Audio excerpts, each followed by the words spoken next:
নবনীরদনিন্দিত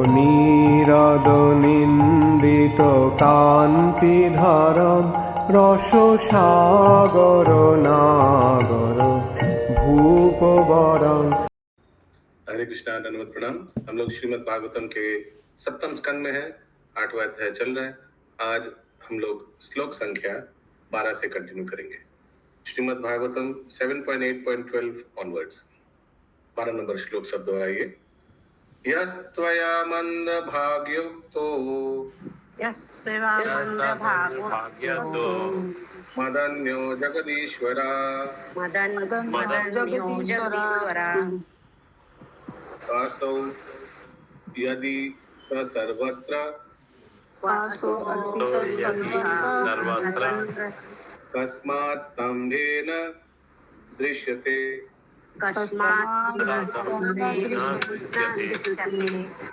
yes, आप में से कौन पढ़ना चाहेंगे? हरे कृष्ण जी, मैं पढ़ूं? हाँ, पढ़िए। हरे कृष्ण। अनुवाद। पंखा ऑफ, कोई साउंड माइक सामने लीजिए, ये पंखा ऑफ करिए, अच्छा से सेट करके बैठ के आराम से पढ़िए। ये 2-3 मिनट का नहीं है, आधा घंटा पढ़ेंगे तो आधा घंटा पढ़ने के लिए श्रवण भी अच्छा होना चाहिए।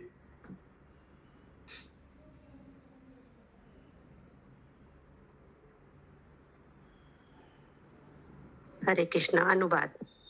अरे अभागे प्रहलाद, तूने सदैव मेरे अतिरिक्त किसी परम पुरुष का वर्णन किया है जो प्रत्येक के ऊपर है, प्रत्येक का नियंता है तथा जो सर्वव्यापी है, परंतु वह है कहाँ? यदि वो सर्वत्र है तो वह मेरे सामने के इस खंभे में क्यों उपस्थित नहीं है? तात्पर्य कभी कभी यस, भारती माता जी रेडी है रामा? हाँ, बोलिए। कभी कभी असुरगण भक्त को यह घोषित करते हैं कि वे ईश्वर के अस्तित्व को इसीलिए नहीं मानते क्योंकि वे उन्हें देख नहीं सकते, किंतु असुर जो कुछ नहीं जानता उसका वर्णन स्वयं श्री भगवान ने श्रीमद् भगवद गीता 7.25 में किया है। ना हम प्रकाशः सर्वस्य, पहला ट्यून, ना हम प्रकाश सर्वस्य, ना हम प्रकाश्य सर्वस्य योग माया समावृत। मैं कभी अल्पज्ञ तथा अज्ञानी के समक्ष प्रकट नहीं होता, उनके लिए मैं योग माया से आवृत रहा करता हूँ। श्री भगवान केवल भक्तों द्वारा देखे जाने हेतु अनावृत रहते हैं, परंतु अभक्त उन्हें नहीं देख सकते। श्री भगवान के दर्शन पाने की योग्यता का वर्णन ब्रह्म संहिता 5.38 में किया गया है। प्रेमा अंजन चक्षुरित भक्ति विलोचनेन, प्रेमा अंजन कृष्णा भावना अमृत, ये सब प्रेमांजन लिखा है ना? प्रेमांजन चक्षुरित भक्ति विलोचनेन संत सदैव हृदयेषु विलोकयन्ति। जिस भक्त ने भगवान श्री कृष्ण के प्रति सच्चा प्रेम विकसित कर लिया है वह उन्हें सर्वत्र सदा देख सकता है, किंतु असुर उन्हें नहीं देख सकता क्योंकि उसे परमेश्वर का स्पष्ट ज्ञान नहीं है। जब हिरण्यकश्यपु भक्त प्रहलाद महाराज को मार डालने की धमकी दे रहा था तो भक्त प्रहलाद महाराज ने निश्चित रूप से अपने तथा अपने पिता के समक्ष खड़े हुए खंभे को देखा और यह भी देखा कि श्री भगवान उसे अपने आसुरी पिता के शब्दों से न डरने हेतु प्रोत्साहित करने हेतु उस खंभे में उपस्थित है। श्री भगवान उसकी रक्षा करने हेतु उपस्थित थे। हिरण्यकश्यपु ने भक्त प्रहलाद महाराज के कथन पर ध्यान देते हुए उससे पूछा, बोल तेरा ईश्वर कहाँ है? भक्त प्रहलाद महाराज ने उत्तर दिया, वे सर्वत्र हैं। तब हिरण्यकश्यपु ने फिर पूछा, तो वह मेरे सामने वाले खंभे में क्यों नहीं है? इस प्रकार भक्त समस्त परिस्थितियों में परमेश्वर का सदैव दर्शन कर सकता है, जबकि अभक्त ऐसा नहीं कर पाता। यहाँ पर भक्त प्रहलाद महाराज के पिता ने उसे सर्वाधिक अभागा कहकर संबोधित किया। हिरण्यकश्यपु अपने आप को सर्वाधिक भाग्यशाली समझता है क्योंकि वह संपूर्ण ब्रह्मांड की संपत्ति का स्वामी था। उसके वैध पुत्र भक्त प्रहलाद महाराज को ही यह विशाल संपत्ति उत्तराधिकार में मिलनी थी, किंतु वह अपनी धृष्टता के कारण अपने पिता के हाथों से मरने जा रहा था। अतएव भक्त प्रहलाद महाराज के असुर पिता ने उसे अत्यंत अभागा समझा, क्योंकि वह उसकी संपत्ति का उत्तराधिकार प्राप्त नहीं कर सकेगा। हिरण्यकश्यपु को ज्ञात न था कि भक्त प्रहलाद महाराज तीनों लोकों के सर्वाधिक भाग्यशाली पुरुष थे, क्योंकि उनकी रक्षा पूर्ण पुरुषोत्तम भगवान कर रहे थे। ऐसी होती है असुरों की अज्ञानता। वे ये नहीं जानते कि भक्त समस्त परिस्थितियों में श्री भगवान द्वारा रक्षित होता है। कौनते हे प्रति जाना ही न में भक्त प्रणश्यति। हरे कृष्ण।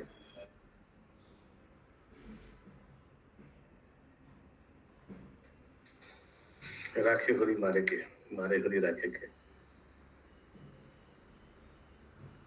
अगला श्लोक, किसी का कोई प्रश्न है? 13 नंबर। सोऽहं विकटा मानस्य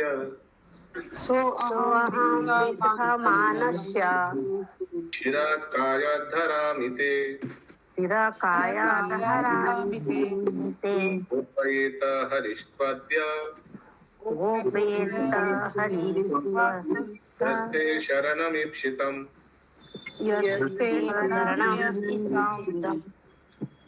अनुवाद। चूंकि तुम इतना अधिक अनर्गल प्रलाप कर रहे हो, अतएव मैं तुम्हारे शरीर से तुम्हारा सिर छिन्न कर दूंगा। अब मैं देखूंगा कि तुम्हारा परम आराध्य ईश्वर तुम्हारी रक्षा किस प्रकार करता है। मैं उसे देखना चाहता हूँ। तात्पर्य। असुर जन सदैव सोचते हैं कि भक्तों का ईश्वर काल्पनिक है। वे यह सोचते हैं कि ईश्वर है ही नहीं और ईश्वर के प्रति भक्ति संबंधी तथा कथित धार्मिक भावना मात्र नींद की बूटी है। यह एक प्रकार का व्यामोह है, जैसा कि LSD तथा अफीम से उत्पन्न होता है। जब भक्त प्रहलाद महाराज हिरण्यकश्यपु को कह रहे थे कि भगवान सर्वत्र उपस्थित हैं, तो हिरण्यकश्यपु को उस पर विश्वास नहीं हो रहा था। चूंकि एक ठेठ असुर होने के कारण हिरण्यकश्यपु को विश्वास था कि ईश्वर कहीं नहीं है और भक्त प्रहलाद महाराज की रक्षा कोई नहीं कर सकेगा। अतएव वो अपने पुत्र को मारने हेतु प्रोत्साहित हुआ। उसने इस विचार को चुनौती दी कि भक्त की सदैव परमेश्वर द्वारा रक्षा की जाती है। हरे कृष्ण। अगला श्लोक 14 नंबर। एवं दुरुक्तेर मुहुरार्दयान् रुषा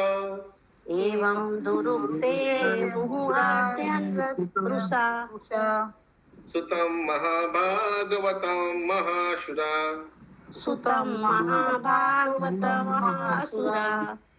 खड्गं प्रक्रियोत्पतितो वरा सनात्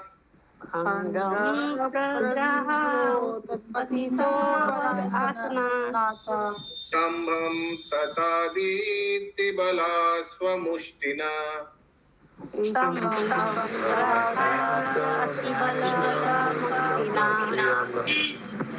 अनुवाद। अतिशय क्रोध के कारण महाबलशाली हिरण्यकश्यपु ने अपने महाभागवत पुत्र को अत्यंत कटु वचन कहे और उसकी भर्त्सना की। उसे बारंबार श्राप देते हुए हिरण्यकश्यपु अपनी तलवार लेकर अपने राजसी सिंहासन से उठ खड़ा हुआ और अत्यंत क्रोध के साथ खंभे पर मुष्टिका प्रहार किया। तदेव तस्मिन् निनदोति भीषणो तदेव तदेस्ततस्मिन्नन्दविषणो बाभूव येनाद कथहम् अस्फुता बभूव येनान्नस्फुटत् यं वै स्वधिष्ण्योपगतां त्वजादया यं वे स्वधिष्णोपगतत्वजा स्नुत्वा स्वधामात् ययम् अङ्गमेनिरे श्रुत्वा स्वधामात्ययम् अंगमेनिरे। अनुवाद। तब उस खंभे से एक भयावह आवाज आई जिससे ब्रह्मांड का आवरण विदीर्ण होता प्रतीत हुआ।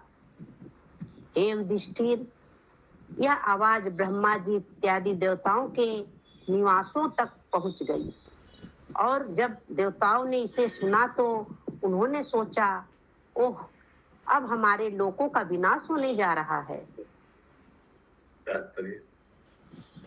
जिस प्रकार हम वज्रपात की ध्वनि से कभी कभी अत्यधिक भयभीत हो उठते हैं और ये सोचने लगते हैं कि शायद हमारे घर विनष्ट हो जाएंगे, उसी प्रकार ब्रह्मा इत्यादि देवता हिरण्यकश्यपु के समक्ष खंभे से उत्पन्न गर्जन सुनकर भयभीत हो उठे।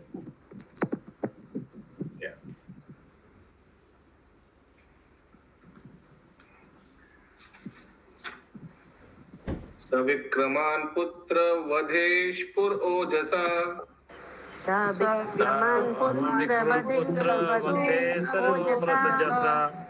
निशम्य निर्दीतमपूर्वम् अद्भुतम्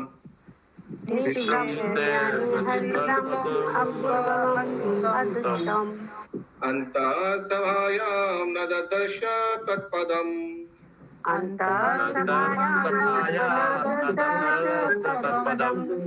वितत्र सूर्येण सुरारियुथापा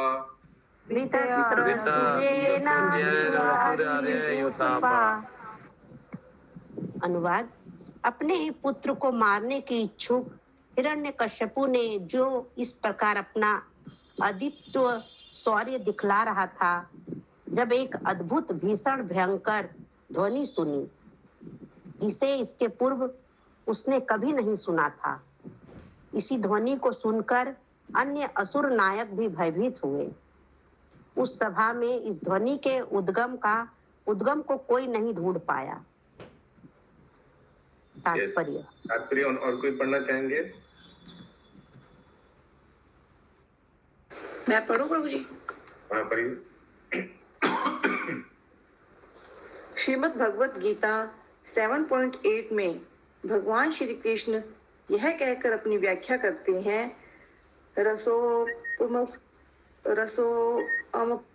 कौन्तेय प्रभास्मि शशि सूर्ययो प्रणव सर्ववेदेषु शब्दखे पौरुषं दिशु। हे कुंती पुत्र अर्जुन, मैं ही जल का स्वाद हूँ, सूर्य तथा चंद्रमा का प्रकाश हूँ, वैदिक मंत्रों का ओम शब्द तथा आकाश एवं मनुष्य के पुरुषार्थ की ध्वनि हूँ। यहाँ पर श्री भगवान ने आकाश में भीष्म ध्वनि द्वारा शब्द खे सर्वत्र अपनी उपस्थिति प्रकट की। यह गर्जन की भीष्म ध्वनि श्री भगवान की उपस्थिति का प्रमाण था। अब हिरण्यकश्यपु जैसे असुर श्री भगवान की परम नियंत्रक शक्ति का अनुभव कर सके, वो इस प्रकार हिरण्यकश्यपु भयभीत हो गया। मनुष्य चाहे कितना ही शक्तिशाली क्यों न हो, वह वज्रपात की ध्वनि से सदैव भयभीत होता है। इसी प्रकार हिरण्यकश्यपु तथा उसके सभी संगी असुर उस ध्वनि के रूप में उपस्थित परमेश्वर की उपस्थिति से भयभीत थे, यद्यपि वे उस ध्वनि के उद्गम का पता नहीं लगा पाए। हरे कृष्णा।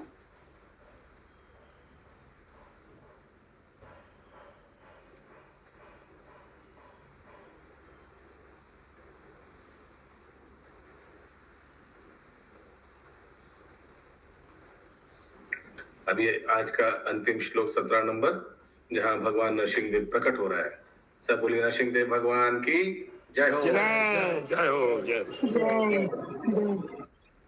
सत्यं विधातुं निजभृत्य भाषिताम् सत्यं विधातुं निहृदभाषिताम् व्याप्तिं च भूतेषु अखिलेषु चात्मना व्याप्तिं भूतेषु अखिलेषु चात्मना अदृश्यताद्यद्भुतरूपम् अद्वहान्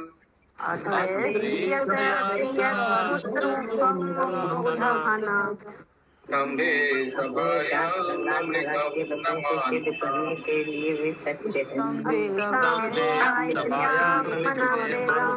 मानुषम् अपने दास भक्त प्रहलाद महाराज के वचनों को सिद्ध करने हेतु कि वे सत्य हैं, अर्थात यह सिद्ध करने हेतु कि परमेश्वर सर्वत्र उपस्थित है, यहाँ तक कि सभा भवन के खंबे के अंदर भी है। पूर्ण पुरुषोत्तम भगवान श्री हरि ने अपना अभूतपूर्व अद्भुत रूप प्रकट किया। यह रूप न तो मनुष्य का था न सिंह का। इस प्रकार श्री भगवान उस सभा कक्ष में अपने अद्भुत रूप में प्रकट हुए। तात्पर्य। जब हिरण्यकश्यपु ने भक्त प्रहलाद महाराज से पूछा, कहाँ है तुम्हारा भगवान, क्या इस खंबे में उपस्थित है? तो भक्त प्रहलाद महाराज ने निर्भीक होकर उत्तर दिया, हाँ, मेरे भगवान सर्वत्र उपस्थित हैं। अतएव हिरण्यकश्यपु को यह विश्वास दिलाने हेतु कि भक्त प्रहलाद महाराज का कथन अकाट्य रूप से सत्य है, श्री भगवान उस खंबे से प्रकट हो गई। वे आधे सिंह तथा आधे मनुष्य के रूप में प्रकट हुए, जिससे हिरण्यकश्यपु यह जान नहीं पाया कि यह विराट देव सिंह है या मनुष्य। भक्त प्रहलाद के कथन की पुष्टि करके श्री भगवान ने सिद्ध कर दिया कि उनका भक्त कभी विनिष्ट नहीं होता। जैसा कि श्रीमद् भगवत गीता में कहा गया है, कौन्तेय प्रतिजानीहि न मे भक्ता प्रणश्यति। यद्यपि भक्त प्रहलाद का असुर पिता उन्हें मार डालने की बार बार धमकियां दे चुका था, किंतु भक्त प्रहलाद को विश्वास था कि वे मारे नहीं जा सकते, क्योंकि उनकी रक्षा करने वाले परमेश्वर हैं। खंबे से प्रकट होकर श्री भगवान ने मानो यह कहते हुए अपने भक्त को प्रोत्साहित किया हो, मत चिंतित हो, मैं यहाँ उपस्थित हूँ। श्री नरसिंह देव के रूप में प्रकट होकर श्री भगवान ने ब्रह्मा जी के वचनों को भी रख लिया कि हिरण्यकश्यपु का वध न तो किसी पशु के द्वारा होगा न मनुष्य के द्वारा। श्री भगवान ऐसे रूप में प्रकट हुए जो न तो किसी प्रकार से मनुष्य का और न ही सिंह का कहा जा सकता था। हरे कृष्ण। हरि बोल हरि बोल हरि बोल श्रीमद् भागवतम की जय। श्री जय।